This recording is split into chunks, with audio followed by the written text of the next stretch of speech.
Alright, quick summary. This is for a 2007 GX470 to bypass or disable the TPMS sensor.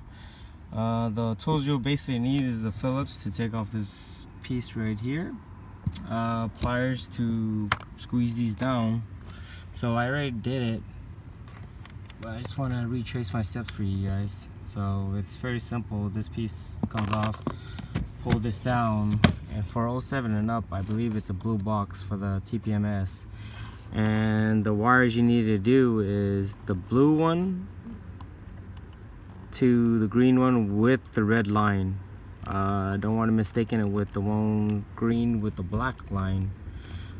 So once you tap these two, that will turn off your light. It worked for me and it worked for others as well.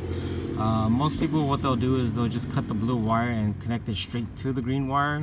I would keep my harness intact just in case if I do ever decide to sell it, which is, I doubt it, but just in case, you never know. And yeah, that's how you disable it.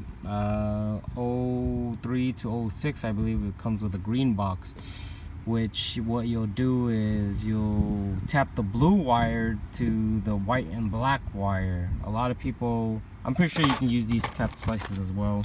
A lot of people have been using paper clips and just sharpening the points and just stabbing it in, and then those have been working for people too. So there you are.